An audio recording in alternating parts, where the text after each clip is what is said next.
Recon Athlete Podcast is brought to you by Kreitz Market, The Social, and Focus Fit San Marcos.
All right, Recon Athlete, episode number 81. Chris Sanchez, Paul Rodriguez, Zach Lucetto. What's up, gentlemen? Zach, how you doing, sir? I'm doing swell. Are you? Paul Rodriguez? Well, good evening, gentlemen. How are you all? Oh, man, I'm good. Just waiting for this storm to go past us. We're getting a little bit of little bit of thunder, a little bit of lightning. The normals. I don't know. Did y'all hit anything back down there in Lockhart, America right now, Paul? It's getting dark. It's a little darker than normal for about 8 o'clock, and so maybe it's all rolling in.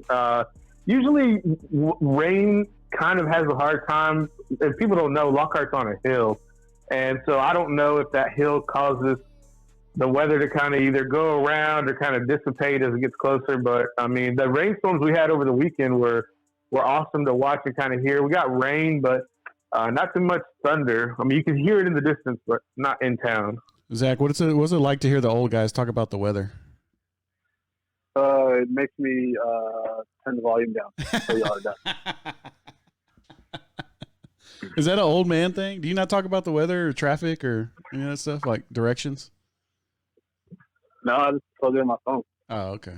Man, I'm going to say you right now, Zach, like the older you get, the more interested you're going to be in the weather, how to get places the fastest way, and traffic. I know it sounds crazy right now, but that's just how it's going to go. All right. I don't think so, because I think that's just your generation didn't have the internet. So my generation grew up with internet, so that's not really going to be a topic, I don't think. So what's going to be a topic as you grow up, you think? I don't know, probably social media, the Kardashians. What filter they're gonna use on the photo? Yeah, filter photos, Snapchat, Twitter. Y'all see the president going after Twitter, man? Is he gonna shut that thing down? Man, this is a sports show. We're not getting into politics, but no, I saw it. Man, come on, man. It's social media, though. Social media. That's where we live. We live in Facebook and Twitter. I mean, if we're gonna talk about important breaking news, what news just broke was the NCAA extending the non-in-person recruiting period. So the recruiting dead period got extended to July 31st. That's breaking news. I don't even know what that means. That means that no on-campus visits, no face-to-face communication. The only communication athletes and coaches can have is through correspondence. What does that mean? So that means just letters. You can only write each other. Okay. Social media. No social media.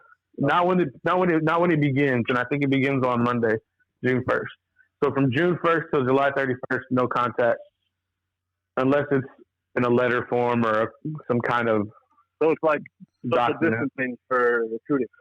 Yeah, it's like risk mitigation, but the reason it's so harmful, in my opinion, is that the kids who are like on the bubble, who like probably would have, if they would have just went to the campus and the coaches would have got a better feeling of their personality in person rather than virtually, or maybe just through talking on the phone. Mm-hmm.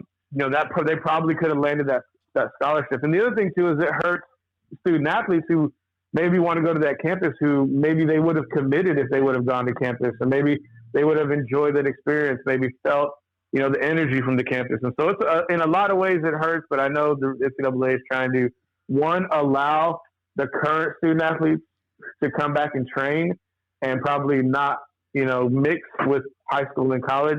And then the other thing, too, is they don't want any liabilities for high school students. So I think that's the other thing, too, on top of it. But, yeah, the president getting fact-checked on Twitter. And you know what? I went to go look at it, and I didn't see it. Did you see it, actually on his Twitter feed? I didn't see those fact-check options. Nah, I didn't. I got they scrubbed. did, right? Yeah, I think so, too.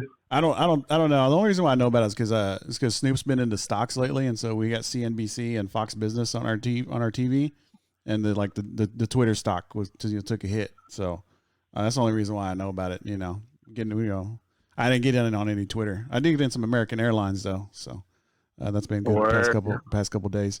Zach Luceto, do you think this extension of the dead period for the NCAA for the visits and stuff, you think that's going to have any kind of effect, or do you think COVID-19, this is all going to be all wrapped up into one thing, and the kids are already used to, whatever craziness is happening? I think that's a good point, Chris. That kind of the COVID-19 effect on recruiting, I think it's kind of all encompassing. But I mean, I think people, kind of how Paul said, that those kind of on the bubble athletes, and really in every level, we saw the kind of on the bubble athletes, the small school guys, really take a hit in the draft when not a lot of those guys were taken because they weren't able to have their pro days and they weren't able to go on these workouts and stuff like that. And I think also those on the bubble recruits are going to feel it as well, like Paul said. Yeah, and I think it's it hurts the athletes, and I understand they want to kind of get out there and see the campuses and meet the coaches and get face to face. But I mean, honestly, there's not really much to see, right, at this point, Paul. I don't know if I understand your question correctly. What do you mean? There's not a lot left to see. In what regard? You're talking about going to the campuses, right? Yeah, Chris, but that's an experience. I mean, because that experience, you're really trying to. But what kind of experiences are going to be when there's nobody on campus?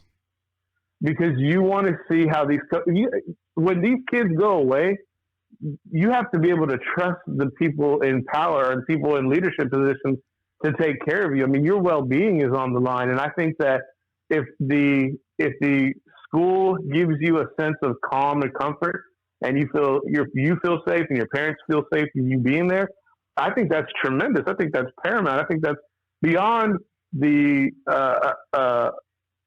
accommodation. I'm not accommodations, but the benefits of being at the university. I think also how you're going to blend into the campus. I think those are really big aspects of how you're going to make a decision based on your future. And again, I understand your side of it where you're saying there's not really much left to see because there's nobody there. There's probably no faculty, probably no students, most likely. But I think having the sense of comfort within the coaching staff, meeting personalities, see how they blend, because just because you talk to somebody over the internet, like a Zoom date, or talk chatting with somebody, that doesn't mean you really know their intricacies. You don't really see the body language. How do they react to feedback? What's their body language like? I think a lot of those nonverbal communication attributes that people have that they pick up on when you're in person, I think are much more important to see before you make a decision. And it's for both sides. It's the coaches and the athlete and their parents or their family to see if it's a fit. I mean, and I'm with you on that about there's not much to see, but it's an important part of a recruiting process. I mean, it might be important for the parents. I mean, I see what you're saying, but I think that's important for the parents. I mean, Zach, I think if I'm an athlete, I'm looking at, what's my locker room going to look like? What kind of uniform am I going to get? What's that weight room like? I think that's like a very PC answer, Paul, and I agree with the points that you made. But as like a young student going to tour a university, you're trying to do just that. It's more than just a meeting with the coaches. And if that's the point that you're making, that the meeting with the coaches is still going to take place, then I agree. But when you're a high school kid trying to go to UCLA, like, you want to go and you want the tour guide to say, like, this is the common area, like, this is whatever mall where everyone plays and does all this stuff and hangs out, and there's nobody there. Like you want to go like see what the girls are like, and there's no one there. Like so, you're basically touring like a shell of the university, and I think that's what Chris is saying. Yeah. I mean, that's kind of what I'm saying right now. Yeah. I mean, but you get that, Paul, And right? That's a good point that you're saying. But what I'm looking at on Twitter, the comments that student athletes who are currently being recruited are not in line with what Chris is saying. They're more in line with they're feeling down because they feel like they're not getting an opportunity to have this experience and go through this process. But That's again, but again, they're gonna be PC. They're not. These kids, they're not dumb anymore. You know, they realize what they put out on Twitter, or some of them do. They realize what they put out on Twitter is going to, you know, have an effect on how people see them. They're not going to say, oh, man, I can't see the girls now. But that's kind of what's going through their head. I mean, or the guys, you know, we're not saying there's nothing wrong with that. I'm just saying, like, you know, like me and Zach are kind of saying, like, the social aspect of these campus visits. I think that's the huge selling point for these kids. I mean, I do realize, you know, there might be, and you're more in tune, you know, on social media, Paul, than I am as far as, you know, these recruits and how this, you know, this process goes and what having them, you know, not on campus until, you know, August is going to, you know, how that's going to affect the recruiting process. But I'm just, you know, is there a foosball table, you know, over here? You know, I mean, just little things like that. When I was that age, you know, if there was a vending machine over, cool, yeah, there's a Coke machine over here. Awesome. You know, just stupid things like that. I don't know. Maybe kids are smarter than that. What kind of sense of like community do you get if there's no community there? Like, right. Oh, here at Tarleton, like we preach that like all the students are family, like everyone knows everybody. And there's 3 people there, so, you know, like how do you don't really connect like that, right? And I agree with you, Chris. Is like, of course, like on social media and stuff like that, you're gonna voice that like you're very disappointed that you're not gonna get to meet face to face with the coaches and stuff like that. But there's so much more that goes into like a college visit and a college decision than just the people you talk to. You like the people that you have, the coaches and things like that. There's the social aspect, like you said, the entertainment aspect, like all of those things. Yeah. I mean, that's just kind of where I'm saying that as someone that went to college like a couple of years ago, where I feel like I'm a little more connected to that than y'all probably are. I mean, I went to college like a long time ago. Well, I was on a college campus a long time ago. Let's just say that. All right, Recon Athlete, episode 81. Chris Sanchez, Paul Rodriguez, Zach Luceto on the line. Shout out to Snoop Daniel. It finally stopped raining, so I think he went to go get something to eat. He pushed out. I'm going to shout out to everybody that's on the watch party right now. I'm going to shout out to my cousin John. He says, "Do you have any weather updates?" Nah, dog. Chris Williams. Shout out to Wes, Holly, Don Nace, Velma, and Julie Galindo. Shout out to y'all for joining us on the watch party. All right, let's get into. We're going to get into the match. We're going to talk about the NFL Football Power Index released by ESPN. And a little bit of NHL as well. And I was hoping to talk some NASCAR tonight because, you know, they're having the NASCAR. I think it was, what was it? Sorry, guys. I can't remember what it was called. Alsco Uniforms 500. That's what it was. I actually made a DraftKings lineup for this because Snoop's been into it. So I actually made a NASCAR lineup for that, but they've been postponed due to weather. So no NASCAR tonight, so I know everybody's really disappointed to hear that. But the match, Paul Rodriguez, you watched it. You said you watched it from beginning to end, correct? That's right. Zach, did you catch any of the match at all? I watched 0. 0? Really? Yeah, I haven't even looked at the stuff on Twitter. No, nothing. You haven't even looked at no highlights. You didn't see anything on SportsCenter. Nothing at all. You weren't no interest. Disconnected completely. I'm in a dead period. Dead period when it comes to golf. All right.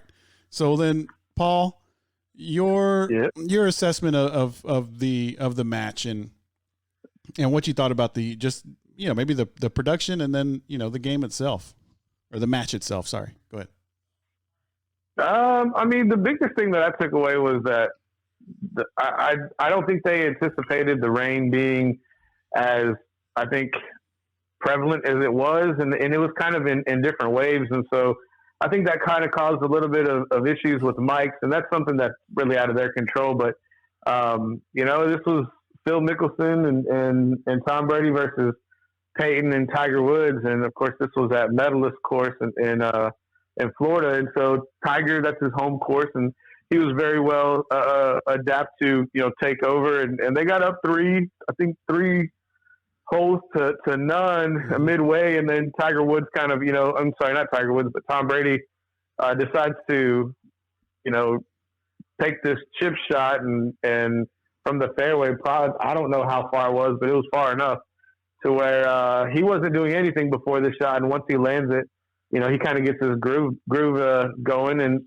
I don't know, I thought Tom Brady would be a better golfer than he was, because he really just didn't get warmed up until like the middle of the 18. I think it was on hole 8 is when he finally started getting going. But yeah, Peyton did all right. He didn't putt great. I think he punted well enough, but I think just the straight shit talking between the guys was the biggest part that took away. And I really wish they would have had an option like they did with The Last Dance, so they had a TVMA and also like a TV-14 rating, because they kept dumping all the cursing between, Tom Brady was the main one. Yeah. They kept dumping his audio, because I just kept hearing, why is he going silent? And I'm like, oh, he's probably cussing, so they're dumping the audio. Yeah. And I really wish they would have left that one on, because I think it would have been more funny, more hilarious.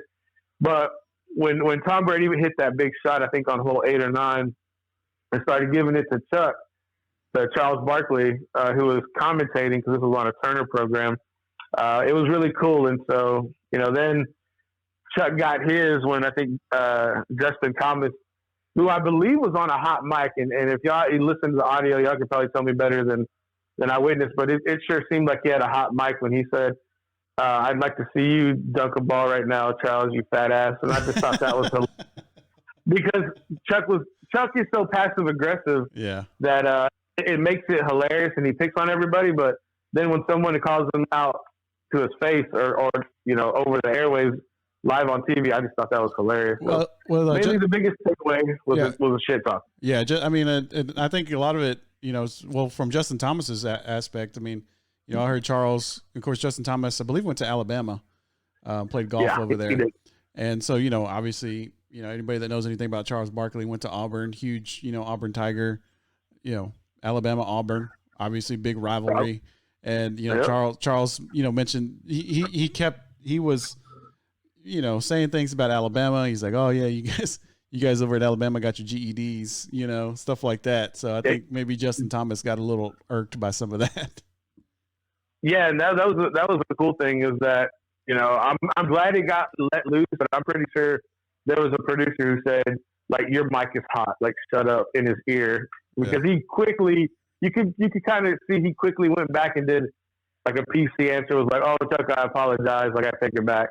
And you could kind of tell he was really, oh crap, I made a big mistake here. But apparently that was Justin Thomas's first time, calling golf, on the course there. So, and that's his Medalist, is his home course as well. So, him knowing the little intricacies of how the greens are going to go, the speed, how they act in the rain. So I think having him there was a little bit of insight, but a little faux pas on his end with calling out Chuck live on national television. Yeah, I think it was just like, he didn't know his mic was on, or was hot at the time, or maybe he did. Maybe he was just, trying to give a little ribbing, because I think a lot of the stuff that I heard before this match was, from different radio programs, locally and nationally, was, people were really looking forward to the trash talking. They were hoping they would get some trash talking. Mm-hmm. So I think there was some that was maybe contrived a little bit, maybe forced some.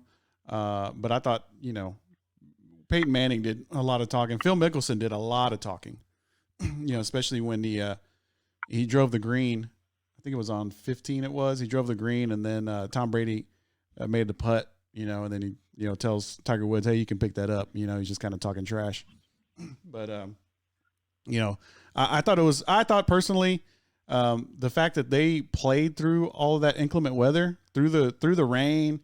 You know, they did have a rain delay, but I mean, it was coming down. It was dumping hard, and Yeah. they were out there. They were really, you know, they were playing, and you know, they were doing it. It seemed like, you know, I know it's kind of, I don't know, it's kind of dumb to say they were doing it for the country, for America, for the USA, but they really kind of were. You know, they were like, you're the only show in town. You know, you're doing this, you know, big, you know, donation drive, fundraiser, trying to raise money for COVID-19 relief. They ended up, I think, raising about $20 million in total. And so they all just were like, hey, we're going to go through it. We're going to, you know, keep rolling. And none of them complained about it. They just kept playing and were able to finish up. And yeah, I thought, you know, I didn't catch the first 9. I got to catch the second 9, the exciting part. So I thought it was, the production was good. I thought the announcers did well. Justin Thomas, like you said, did well. I believe he was, they even mentioned that he was like a sports media major at Alabama or something like that. So maybe he's, you know, trying to get ready for a you know, something after golf. Post-career. Yeah. You know, post career. But, you know, we said, shout out to Snoop. He says meteorologist Chris needs to make an appearance, but it's not raining anymore. Thanks. Shout out Snoop. But yeah, I mean, I thought it was good. It was fun. It was fun to watch. Zach, you missed you know, exciting golf. That's almost like an oxymoron, but yeah, it was some good stuff. I enjoyed it. Tom Brady, like, I missed the part where he ripped his pants. So what happened there? Was that early in the? So yeah, that was in the first 9. Whenever on 8, when he makes that big chip in, and he goes to pick up the ball, and that when he reaches down, that's when his britches split in the back end. Okay. And so I didn't even. And know. you really couldn't tell, and I couldn't tell live on TV. It wasn't until I got on Twitter and I was scrolling through, and people were just like, you know, already shaming the guy. And I'm like, what is it? And it's so hard to see because everything's, of course, wet. And so I felt uncomfortable. I'm like, what am I looking for? Yeah. And so I look a little closer and I go, oh, okay, I see it now. Yeah. But it was pretty funny. Hey man, that's what it looked like. What'd you say, Zach? Somebody had put a meme out. I said you're looking for that ass. But hey, so Paul made a point of talking about how he wished that it was like the TVMA option, so you would get things like uncensored. Mm-hmm. Would y'all? So I know Paul already has like ESPN Plus or whatever. Would y'all pay for ESPN Plus if you could get the MA version of that? Or like some separate, like, would you pay extra to get that? You know, I think I might have, honestly. I really do, because that's something that you don't get. You know, I mean, even when they're playing, you know, you might get it when they're on the football field on the sidelines, and there might be a boom mic that's hot, and you might hear somebody cuss, but they always cut it. You know, you don't hear that kind of talk, you know, which is normal. I mean, it's not, not normal, but it's just, you know, when you get the competitive juices going. I know when I'm on the golf course and I miss a putt, or, you know, shank a drive, or, you know, just hit a bad shot in general. Yeah, they're coming out, you know, those cuss words are coming out, that frustration's coming out. So yeah, I mean, if there was a option, Zach, that if I would have paid, you know, $4.95 or $9.95 or something like that, I don't know if I'd pay more than $10-15, but if it was like an option where I could get, you know, the unedited version of the match, yeah, I probably would. I'd probably throw $10 down just to get that entertainment value. What about you, Paul? Well, I already have ESPN Plus, but yeah, I mean, I think it's a lot of it is what else are you going to package it with? Like, if you're going to package it with like in the locker room access, or you're going to give me like more access, then most definitely. But I would like to see if it'll be packaged with, you know, other aspects, like maybe sideline access. Just, I want more for the money that I'm paying. If it's something in that regard. So that's why I asked. It's like, so we're getting ready to have all these sports with no fans. Mm-hmm. So watching that on TV is going to be different. So I don't know if they're going to have more commentary. They're going to have louder mics, like on-field mics, or mics on the court or on the basket for basketball. So would you pay a subscription to get the MA version of these broadcasts, Paul? to hear the players talking shit and stuff like that? Yeah, Paul. Absolutely, man. I would definitely. Absolutely. Absolutely, yes. Oh, and Chris, how much would you pay? Yeah, so I was done. Thank you for saying that, because that was going to be my what's the price point we're looking at? For the season, let's say let's go with you mentioned basketball, so let's go with basketball, NBA, because I think there'd be a lot of talking there. There's a lot of communication. There's a lot of communication in all sports, but I think NBA would be Major League Baseball. I don't know. You'd hear some, but not a whole lot. So NBA. I would pay for the season to get that unedited audio and to hear everything. I don't know. I'd pay up to $30, I think, for the season. Maybe even 50. I'd split it with my roommate, maybe. What do you think, Paul? What would your price point be? I don't know, man, but it's hailing right now. The hail just came down in Latin America. Meteorologist Paul. I would not pay for basketball for that kind of access, but like if let's just say it was a part of ESPN and they said across the board every sport that they have there's a TVMA version, I would definitely probably pay $100 a year, kind of like how DAZN does it. Okay. I was thinking $100 as well. Yeah, if you do $100 a year and you broke it down over 10 months, 12 months. I think it's pretty doable on a monthly basis. But like, let's say, like, I think everybody should follow like DAZN. If you want to do it month to month, $20. If you want to do it once a year, $100. I think that's a great way to kind of frame it up for all access, plus the TVMA version. Yeah.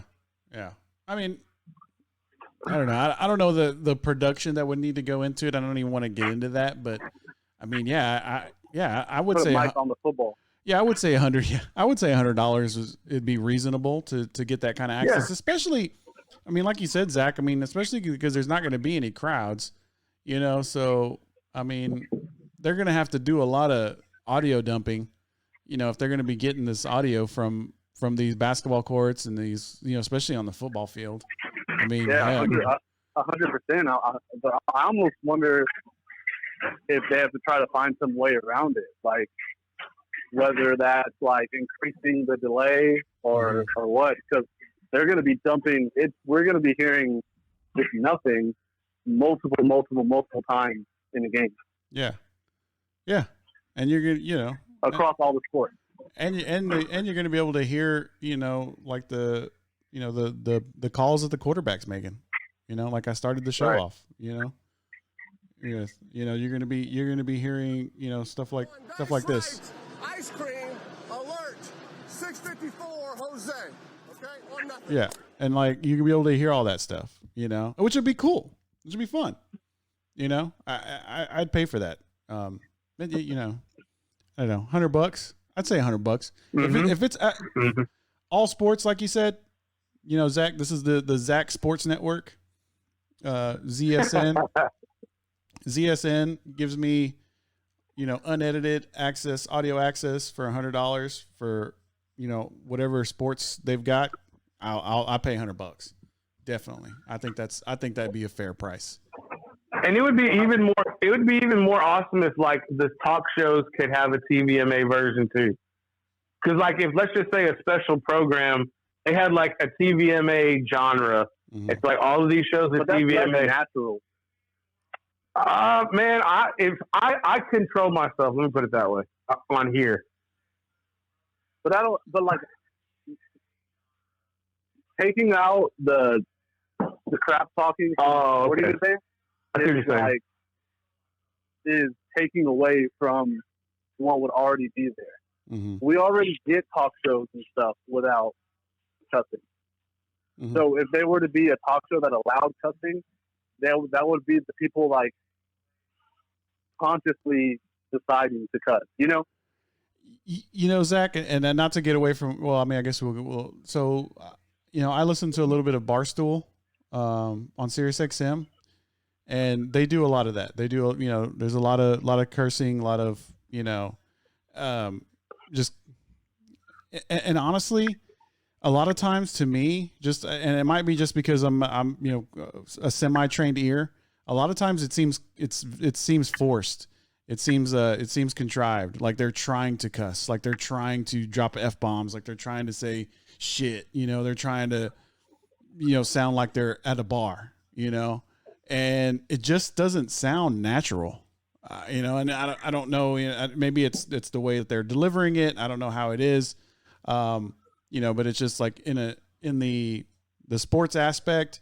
Yeah. I mean, sometimes, I mean, you know, Paul, you'll drop something. Zach, you dropped something before, you know, but it comes out naturally. And I feel like sometimes when, you know, there's this, hey, you know, you can cuss on this show. And this is also a podcast as opposed to a broadcast, like a talk show, like a broadcast. You know?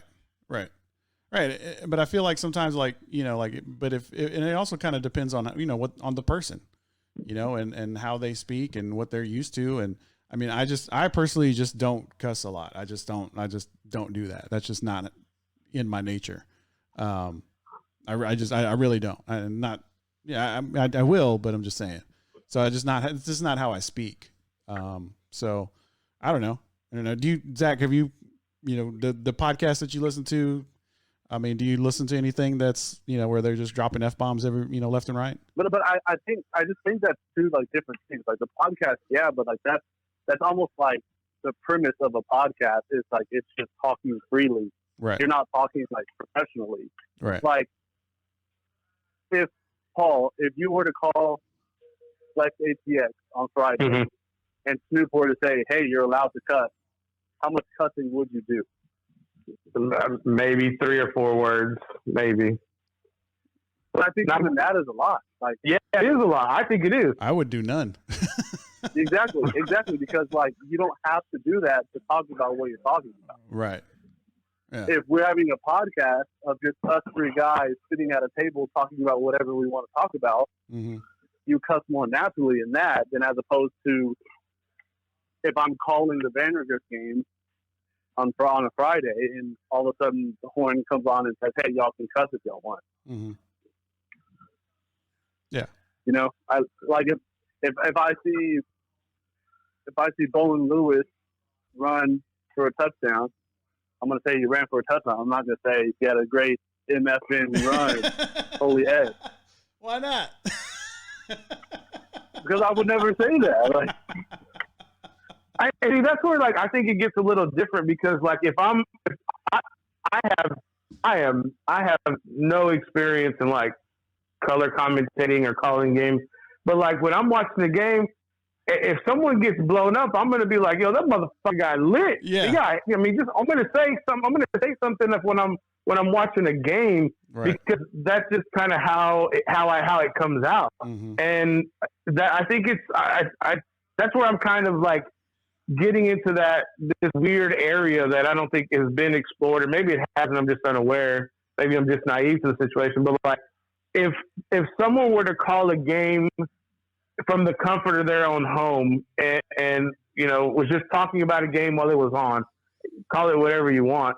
But I mean, I would definitely be, you know, saying some words that don't really, I wouldn't say in my, you know, my professional world. I wouldn't say on a daily basis, but like if the adrenaline's pumping and I'm watching this game and someone gets cracked, I mean, I'm probably some expletives are going to come out. And that's kind of where I was going with that option. Like there's a TVMA version of it here where you can kind of pay a little bit extra and you can tap into that type of, you know, commentary from whoever, you know, who decides to do it.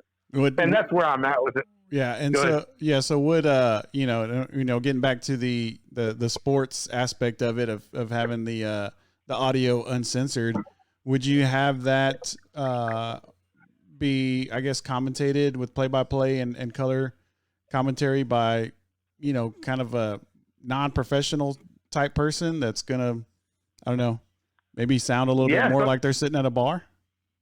Yeah, someone like me. I would definitely like if I had the opportunity to like watch a game and you know the show, like let's just say a recon show was parallel to the Dallas Cowboys game, that probably some stuff like that would come out, and that's just because I'm engaged to what's going on currently on the field from a viewership point, and you know whatever is coming out of my mouth is just going to be naturally what I would say if I was sitting at home on the couch watching it with you know the boys or my dad or whatever, just to enjoy the game, because that'd be my natural reaction. Zach? Yeah, I just think it would have to be something like that. Like it would never be like a professional setting. Well, all of a sudden they told Colin Cowherd or whatever, or Chris Collinsworth that he's allowed to cut. You know. So they would have to get like I don't know, who would be good for football. You know, retired like Ray Lewis or something. Why did I say Ray Lewis? I don't know. But I mean, you know, it'd have to be like, you know, somebody. I don't know. I don't know. I would love maybe Chris Sims. Man, fuck Chris Sims. Man, I'd like to see. I would love to see. I got me and Chris Sims. We got problems, man. I don't know because we have to talk about it up there. That's why. Excuse Paul's language. So listen, I would love to see. Have y'all ever seen the true life of Troy Aikman when he was the quarterback for the Cowboys? I have not seen that. How much he cursed on the sidelines. I would love to see the restraints taken off Troy Aikman doing the top Fox game, America's Game of the Week this coming season. I would love for him to have you say whatever comes to mind. But I just don't think he would cuss like that. No, he wouldn't. If he was in the booth with whoever his little partner, Joe Buck or whatever, and they said that y'all can cuss, I just don't think they would cuss that much. And if they did, they would be doing it on purpose. Yeah. Just that's what it would be. It would be forced, and you would be able to tell, and it wouldn't sound right. I don't know. Maybe I'm just getting more to thinking Troy Aikman would still combine his professionalism with just his raw competitiveness, and that's kind of what I'd like to see. Yeah, and that's where you have to kind of go to it. Like, and I wish Snoop was here. He'd probably get on in this conversation too. That's the difficult part, because when you're in the setting, is all of a sudden your mindset is different. So when Troy Aikman's got the headset on and he's calling a game, his mindset is professionalism, and I don't know if he'd be able to switch it to be like, oh yeah, it's like I'm sitting on the sidelines. Maybe he would have to be on the sideline. Right. Maybe you would have to change the environment. Yeah, like he would actually have to be there. Maybe like the Booger Mobile, and be kind of close to the players, around the players, within that setting. Because when you're in those boxes, those press boxes, I mean, people are feeding you, you're all dressed up, you're in air conditioning, I mean, they're putting makeup on you. I mean, you're getting pampered. You're detached. Right. And so all of a sudden your mindset isn't like, you're going to go out and play this football game and you're going to be, just totally unhinged, So I don't know. How do we get into talking about this? I like this conversation though. Zach had a good question about what do we pay for a TVMA version. It was awesome. $100. That's what I'd pay. Zach, Yeah. you said $100 for Zach Sports Network. I'd probably pay $100 like per channel. Like I'd pay multiple. Whoa! See now that I turned it into Zach Sports Network, he's trying to get more revenue out of it. Hey man, yeah, that's like all of you trying to say that he wants to call games. He turned it into advertising for himself. Hey man, all I'm saying is if y'all want to hear somebody do a recon athlete, watch along, calling the game the way from the Dallas Cowboys, even with the Dolphins, whoever. I mean, I'd be happy to help y'all. I'd be happy to, do it at my house. Okay. All right. Be a little bit of a delay, but whatever. It's fine. It's fine. We'll check it out. We did the draft. Yeah, we did do the draft. That was fun. Yeah, we did like 3 hours or 4 hours. 4 hours, man. Yeah, we did do that. So it kind of sounds like to me, guys, that there needs to be a different show, possibly. Yeah. Country breakfast sports show. Featuring. I love the one. Yeah, we'll figure that out. So didn't you even have a sports show, Chris, on the radio, like 3 guys, 1 cup, or something like that? Yeah.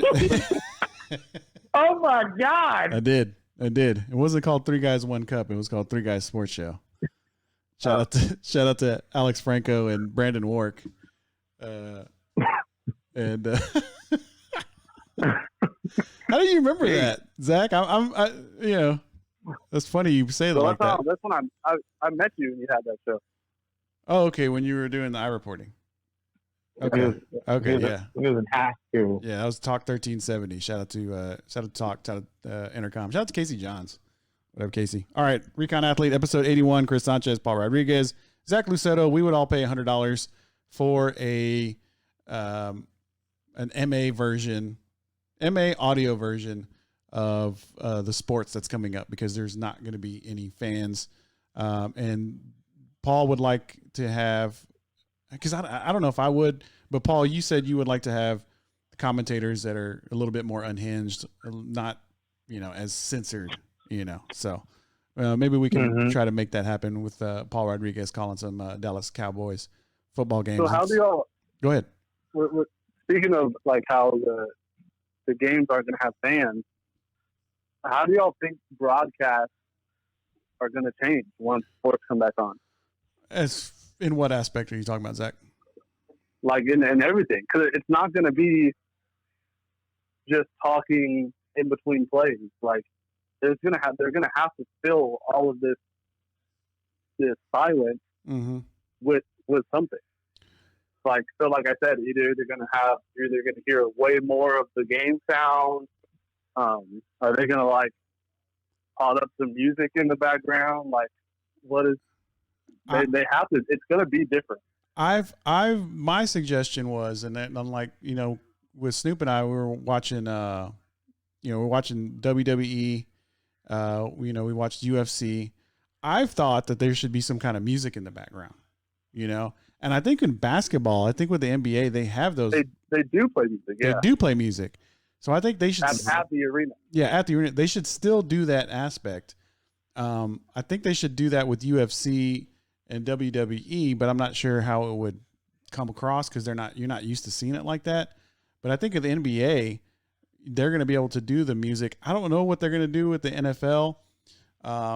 Basically what's going to happen, what I think needs to happen is all of these commentators, Zach, they're going to have to go back and study Vin Scully. Okay. Do you know who Vin Scully is, Zach? No. So Vin Scully, not Vince Young. Shout out to Vince Young Steakhouse. Vin Diesel? No, not Vin Diesel. Vin Scully. He was the Vince Lombardi. Almost. You know what? You're almost getting there. Yeah, he's close now. I don't know any more Vinces. He was Vince Papali? Vincent Price. Yay, what did you say? Vince Papali, dude. Who's that? You know who that is? Vince He Staples? walked on to the Eagles, dude. In the 70s, man. That's Mark Wahlberg. Yeah. Papali. I was like, how do you know? Invincible? Yeah, okay. All right. I was like, how did Zach know a player from the 70s? Zach, did you mention Vince Staples? Oh, no. I actually like Vince Staples a lot. Yeah. I probably would have gone there next. Yeah. So Vin Scully. Vince McMahon. Vincent Price. Shout out to Sandra Vince Stewart Lombardi. Price. You already mentioned Vincent Lombardi. Okay, Vince Young. We did Vince Young. Shout out to them and their tweet this morning. Vince Staples. We did that one. Paul, do you have any famous Vinces? I'm out. Paul, No, you don't have any? Continue. Okay, so anyway, Vin Scully, he called the Dodgers games for 75 years, something like that. And for many of the years, Vin Scully would call the baseball, and we're talking baseball. All right, we're not talking. There's not a lot going on during a baseball game. Vin Scully would call baseball games, Los Angeles Dodgers baseball games, by himself for many, many years. He'd be the only person there, and he was amazing to listen to because he had a story about every single player, like on that team, like on both teams, and he could just, there would be a little bit of dead air every now and then, but he knew exactly where to leave the dead air, with the action. And he was such a consummate professional that you barely noticed when he stopped talking. And, he would tell stories about, like, I think I've mentioned it before. He would tell stories about, hey, this guy's, third grade teacher said how good he was at baseball or blah, blah, blah. He would just tell he would have little anecdotes about different players. So I think the commentators for all of these games that are coming up, they're going to have to step their games up for real, like big time, because everybody's going to be watching. Everybody's going to be listening to them. And the last thing that you want is to just drop a big old load on air. You know what I mean? Just a big old stinky pile. Whoa! If you pay for the TVMA, then. But I'm just saying, man. I mean, like, you have to be able to. Snoop said Troy Vincent. You have to. You're gonna have to pick. You have to stick it up. Joe Buck's gonna have to pick it up. Everybody's gonna have to step up their game. All the commentators. The play-by-play guys. It should be. So your solution is more commentary, more from the commentators. More from the commentators. Okay, so my solution is I think they take a book out of, or a page out of the XFL. Okay. And have more with the sideline reporters. Oh. Like interview people on the sidelines, whether that's the coaches or things like that. Just have more, or even interviews in the booth with like famous people like connected to the organization. But I think you really can get a lot from XFL because ain't nobody at those XFL games. Right. So that's as close as you're going to get. So maybe you allow kind of unfeathered access for these seasons, the Corona season, to try to fill that dead space. Paul, that's my suggestion. Paul, what do you think about that? I like what Zach's talking about. Mm-hmm. Me too. As long as we don't bring those sideline interviews to the NFL. College, I think it'd be okay but NFL, to me, it's just too distracting. But I think that works great with baseball. I think that works great because we kind of see it already. We see the booth calling down to talk to the manager in baseball. We see the sideline reporter talking to coaches and coaches in basketball and the NBA during timeouts. We kind of see all that, so it works. Mm-hmm. But for me in the XFL, it didn't really work at the football level. Maybe at the college level it works, but I really don't want to see that. But I think what Zach's really good on is Monday Night Football used to bring in guests during timeouts to, the one that sticks out the most was Eminem when I think he was all like on another planet and they were trying to interview him. And I think if you just bring in people, familiar to the organization or familiar to maybe the city, I think that's a really good concept. But I really like that idea, just not the sideline reporting or interviewing during football games. That's my only takeaway. But other than that, I think it's awesome. Okay, I'm gonna. Go ahead, Zach. I think homework for us should be to learn Korean and watch those Korean baseball games. Okay. To see how they're handling commentating and broadcasting games with no fans. Because they're actually doing it right now. Like they're having a whole baseball league going on right now. So we got the thing. But I don't know what they're thinking. Does Google Translate work through your, I don't know. Alexa. Someone's got to hit the SAP button on this mother trucker, man. That's all I'm saying. Can we hit that SAP button, get this English subtitles? I mean, I don't know. Maybe I don't know. I don't know if it does it. I know it does Korean, But yeah, I mean, I will say this about the NFL thing, about the NFL sideline. So the sideline things that XFL did. I am in agreement with you, Paul. I think that those were kind of, I don't know, asking a quarterback what he saw right after an interception. I don't think that's going to go over well, Yeah, you're gonna get an answer you don't want to hear. Right. You're not going to pull off on the TVMA. That's why you bought. That's why you paid $99.95 for the TVMA. Now that's good money well spent. Right. That's how you sell it. But I would, I get that. But I would, in this arena, I would make available, if the NFL was like, okay, let's try to do this, I would make available maybe the backup quarterback. Okay. Or one guy that like a backup somebody on defense and a backup quarterback on offense to maybe interview, somebody besides the coach, somebody that's involved in the game, but not making decisions and not like actually playing. Does that make sense, Paul? So they would just be mic'd up and they could just freely communicate. Is that what you're saying? Well, I mean, like the backup quarterback knows, he hears every single play. He knows what's going on. He knows what's happening.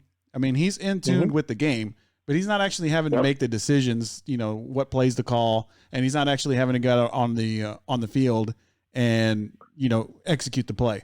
So, I think I think we all think that this is a good, no, I'm just kidding. I think that a backup quarterback would be a good option for a sideline reporting during a game. Zach, I think that would. Paul, go ahead, Paul. I think that would work as long as he's not holding like a microphone. I think if they could build, and I'm sure they do, if they could just have some kind of a microphone that could pick up both of their conversation if he was like close enough, I think that would work, because I think people get reserved when they see a microphone stuck in their face. They kind of get, PC. They give you a generic answer. And I think if you can just have that, some kind of, maybe intimacy is not the right word, but some more of a candid conversation between the coach and the backup, like what they're seeing, I think we get some true insight into the game. Mm-hmm. But I think that's a great idea, as long as there doesn't have to be a physical like microphone stuck in the coach's face. Does that make sense? Yeah, absolutely. But then you say you don't like when they ask the quarterback when you threw a pick, why you threw a pick. But what about when the starter throws a pick and you ask the backup, would you have made that throw? No, I mean, he'll be like, hell no. No, I mean, you don't really ask him that, but you would, maybe ask about the play calling, the theory behind it. I don't know, but it would at least give you something to do on the sidelines, if you're a sideline reporter. But I do like the aspect of, bringing in guests, bringing in guests to fill the time, a la Flex ATX, the more guests, the better. Right, Snoop? Yeah. He's like, huh? So what about another thing from the XFL where the mics that the quarterbacks had when they were like calling plays and stuff like that and making checks, those are hot. Okay. Or like the middle linebacker or something. Would you want that? Like, yeah, Paul. Well, what do you mean by hot? What do you mean? What I mean by hot? Like you can hear what they're saying. Like you're talking about broadcast. You're talking about like listening live to the audible. I mean, we kind of already hear already, I think. But I mean, sure, if we could get more access, I mean, the more access, the better, because it just means more content. But sure, I mean, I think that's awesome. If let's say, are you trying to say like we want to have the quarterback and middle linebacker mic'd up as they're making calls? Am I hearing that right? Yeah. Yeah, man, I think that'd be totally awesome. I think, like I said, more content, the better.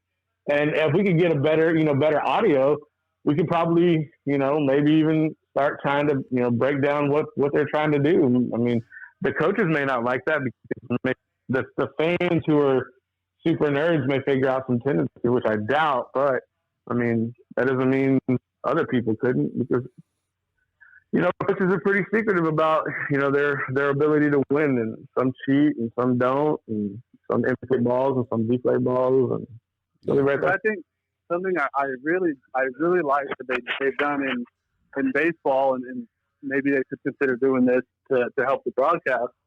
They've done like in all-star games or in spring training where they've had players mic'd up, Mm-hmm. and you could hear them like going after a fly ball, like turning over the wrong shoulder, like going through an at bat, like talking to himself at the plate, things like that, or like a pitcher. I think that would be pretty cool. I think that would help the baseball broadcast a lot, because that's the one that's going to have the most downtime, and you're not going to get the fans making a lot of noise now. Yeah. Or is that too like cheesy, you think? Well, Yeah. I think something like that. I think that something like that is totally doable. Except you're going to have some fans, like maybe you have some Yankee fans saying, some Astros fans. I mean, some not Astros fans, but the Yankee player saying Houston Astros player's got a mic. He's sending in signals. We're talking about scandals. I mean, yeah, it's cool and all. It's fun to be creative with those ideas. But I think, when we start miking up players across the board, people start, well, they're going to cheat and this is going to cheat. And then it just gets, it gets stupid after a while. But I like the idea. Yeah, me too. Like it a lot. All right, Recon Athlete, episode 81. Chris Sanchez, Paul Rodriguez, Zach Lucero. Shout out to Snoop Daniel. Shout out to everybody on the watch party. Zach, you got anything else on these broadcasts? I don't know. We've already been going for an hour. I'm all ideaed out. Zach, I love these ideas, bro. I need you to drop those in that messenger, bro. So I don't get the ideas until we're on live. air. Yeah, oh my goodness, he's That's one of not those. how my mind works. Yeah. It's so the juices get flowing, is what you're telling me. The mind of Lucero. I know, right? He's got the Zach Sports Network now. I know. So we'll probably skip the NHL thing just for now. We'll save that one for Saturday. As I don't know anything about it, but boo. I mean, I do, but whatever, dude. I don't. The mode is it is going to be cool for Saturday, but the structure is pretty dope. We'll get into it Saturday. Okay. All right. So let's do the football power index before we sign off. The football power index, according to ESPN, is this ESPN's own power index? Is that? Yeah. Yeah. Kansas City Chiefs number 1, Baltimore Ravens 2, San Francisco 49ers 3, New Orleans Saints 4. Okay. Makes sense. What doesn't make sense is number 5s and 6. Goddamn right. Dallas Cowboys number 5, Philadelphia Eagles number 6. What? What? Well, where else do you go? Huh? What's that? Where else do you go? Like, what else would you? Green Bay? I mean, Seattle, Minnesota? Seattle's at 7. Yeah. I'd put them ahead. Yeah, Minnesota, I'd put them ahead. Possibly Green Bay. Maybe even a Pittsburgh with a healthy Ben. Yep. I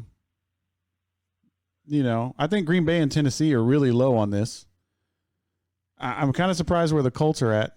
The Vikings are 13. I mean, I just don't. I mean, I just think if you put the Cowboys and the Eagles at like 11 and 12, or 10 and 11, that make more sense. I think the Cowboys though are like the University of Alabama and of the NFL, where like every preseason they're going to be ranked high because of like. You mean the University of the Texas? powers that be. Yeah, thank you, Chris. Thank you.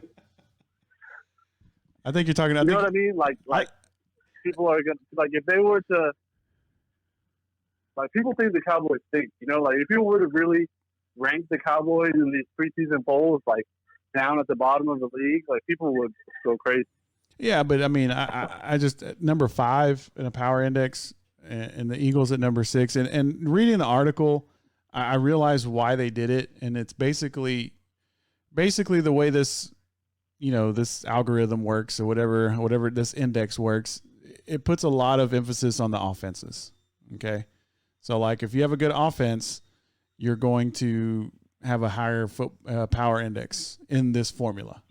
And so, yeah, if you look at the Dallas Cowboys and look what they've done, offensively last year, and they add CeeDee Lamb, and they look great. The Eagles, they got Jalen Reagor, they added Marquise Goodwin, they got Deshaun Jackson back. Okay, yeah, you got just basically just guys that are going to rock it down the field. So does that mean that you're going to all of a sudden have a 66% chance of getting into the playoffs and projected 9 wins? I mean, because you have fast receiving core. I guess, but there's just not enough emphasis on the defense, in my opinion, on this. Paul, I think the most egregious team on here is New England at 9. It's like you're gonna place the New England Patriots solely with Bill Belichick as head coach and rank them 9th in the NFL with Jared Stidham. After Tampa Bay. Yeah, after Tampa Bay. I understand you want to, get people talking about this, but come on. You're telling me that New England is better than Josh Allen and the Buffalo Bills, who just got the Stephon Diggs added to the roster. Come on. And Dallas, I think Dallas, because it's Dallas and it's Jerry Jones and there's, this ongoing negotiation with Dak Prescott. It's like my biggest question with the Dallas thing is like, is this 5th ranking with or without Dak? Because I can't tell. If you look at the projected wins, it's 9.3. Well, that's what I projected with Andy Dalton. So if we're going to go based on Andy Dalton on this quarterback leading the Cowboys, the NFL must be. Overall, the NFL must be really horrible, or Dallas has a weak schedule, and they're putting a lot of emphasis on that offensive line, protecting Dalton enough to get the ball out to his receiving core, and then set up the play action maybe with Zeke Elliott. But 5 is, I think, just way too high with a quarterback who's unsigned, your potential franchise quarterback unsigned on the franchise tag, and a pick-heavy Andy Dalton. I don't know, man. I don't get it. And Zach, are you good with where your Green Bay Packers are sitting at 15? Do you feel that's kind of low, or do you think that's fair? Well, they get ranked high every year, and then they get accused of underachieving. Mm-hmm. So I'd rather be in this situation than what it has been, and kind of have the opportunity to overachieve. Yeah. And there is some stuff in this article, talking about the new playoff format and how that kind of came into play as far as their chances of winning Super Bowls and stuff like that. But all that stuff was just, I don't know, it was just a bunch of jargon to me. And I really, honestly, I think, Paul, you mentioned it. They just made these rankings and they simulated 20,000 games or whatever it was. And they put these out there so that, people would, to me, it's clickbait. It is great. It is great for, what we're doing here, to talk about it. But I just think that, after the top 4, the Chiefs, Ravens, 49ers, Saints, they were just kind of like, oh, it's just, who can we put up there that's going to get everybody to start talking about it? And we're going to pepper in some teams like the Seahawks and the Bills in the top 10. So it doesn't look like we're just, trying to force talking points onto people. So, yeah. But they could have put better teams in those. Like the Houston Texans are ranked 24 out of 32. Yeah. Just because D-Hop left, what are you thinking? I don't know, man. I don't know I don't know who wrote this algorithm, but the information that I inputted is highly questionable. And the Jaguars, man, they're 32, man. Nobody believes in Uncle Minshew. Hey, man, is he still got a mustache? We don't even believe in Minshew anymore. We hadn't talked about him. And Minshew Mania was dope for a minute, though. We're not Minshew Mania fans anymore. I mean, No. All right, Recon. Now that he's a starter, no. No, right. Recon Athlete, episode 81. Chris Sanchez, Paul Rodriguez, Zach Lucero. Shout out to Stu Daniel. Other topics as assigned. Anything, guys? I mean, we already kind of did ours, huh? You're gonna watch UFC. We'll talk about UFC a little bit on Saturday. The UFC on ESPN 9. Looks like Kevin Holland is not gonna fight. So he got injured. So hopefully he comes back. I was gonna talk some NASCAR, but that got postponed. So dang it. And we'll save the NHL stuff for Saturday. So. Baseball, they are still, quickly, they're still, working on trying to get back out on the field. The owners came, with an offer, which everybody balked at, really. I don't know if you guys saw this at all, but basically it was kind of tiered down, the cut that they wanted the players make, the players to take after the prorated contracts. Like the top players would get like 30% of their prorated contract. So I believe, so Mike Trout, for example, I think he's the highest paid player. His contract was $36 million for a full season. His prorated contract would be 19 something million. And then with the formula that they offered, Mike Trout would make like $5.6 million to play this year. They ain't gonna play baseball this year. they ain't gonna play. Man, did you see this? Did you see this article? I mean, are you just getting this from me, Paul? I'm getting it from you. Yeah, because I don't want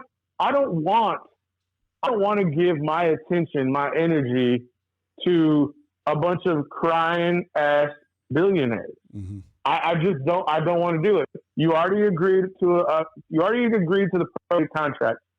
Pay your players or don't have a season. It's really simple. Yeah. And if I was a baseball fan, I'm not, but I mean I'm aware of it. I'm cognizant of it.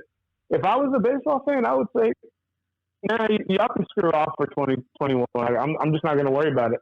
I'll go put my money into something else because obviously y'all can figure it out. And you already agree, and then you renege on a contract, and now you want to go back and say, oh, we're going to create a formula for the top elite players, and they're going to receive a fraction of their contract for one season. Yeah. Y'all can go kick rocks on me. Yeah. Zach, any reaction to that? Nah. I'm all reacted out. Yeah, I'll react it out. Yeah, and I was just, and maybe we'll get into a little bit more. Obviously this is, just a stepping stone. But I mean, if this is where the owners are coming from, and now there's things coming out, with Major League Baseball where, they're gonna stop giving per diems to the minor league players at the end of the month. I mean, these guys get, I think it was $400 a week, something like that, to eat. They're getting $400 a week per diem. They were going and giving the minor league players that they're not getting, the minor league players aren't getting paid because they're not having games, and all the revenue for minor league goes from ticket sales at the gate, and hot dogs and sodas and beers and parking and memorabilia, t-shirts, hats, jerseys. So, and now the players, and now the owners, and Major League Baseball Major League Baseball is saying, oh, you don't have to pay it, and which it amounts to $1 million a month, $1 million for each team to just make sure their minor leaguers can, just to make sure their minor leaguers can eat, eat, and just I don't know, man.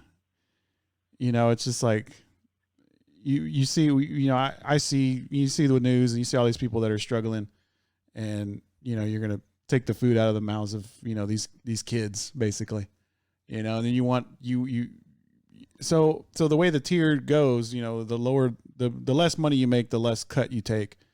But still, I mean, if I'm Mike Trout, I'll sit out. Just keep that keep that $5 million. I don't need it. You know, like I'll just wait till next year, and hopefully we'll have a full season, and I'll get paid $36 million. I might lose out on $36 million this year, but if you're going to try to pay me $5 million to play half a season, no thanks. So, anyways, Recon Athlete episode 81. Chris Sanchez, Paul Rodriguez, Zach Lucetto. Shout out to everybody that joined us on the watch party. Shout out to Snoop Daniel. Shout out to Kreitz Market, of course, our featured sponsor, and of course, the Social and Focus Fit, Sam Marcos. All right, Zach Lucetto, you got any shout outs? Shout out to myself. I'm the best around. Paul Rodriguez. Love your neighbor. Word. Take care of your family. Word. Hug your family. Love them all the time. All right. I'm gonna shout out to Paul. I'm gonna shout out to Paul. Made some bomb queso. Memorial Day. The fajitas were real good. Everybody loved the man, what do you call that? The little thing you made with the Budweiser and the Modelo. I mean, botanas. Yeah, I mean it was amazing. Little beer boat. That was awesome. And on shout out to God, of course, my parents down in Butte, Texas, and everybody that is following Recon. We appreciate you all. All right, we'll see y'all on Saturday morning, 10:30. Be there or be square. All right, Paul, do your thing. Ladies and gentlemen, if y'all are enjoying the podcast, please like, subscribe, and comment down below. And everybody on YouTube, hit the bell. We'll let you know when we upload. We gone. Ice cream alert. 654 Jose. Okay, 1-0. Check Brown Richmond 96 double. 96 double. Check. Oh, what a flare. Check. One left. Trick. One left. That's right. Short ox. Richmond, Florida, Buffalo. 97 double. Louisville sold.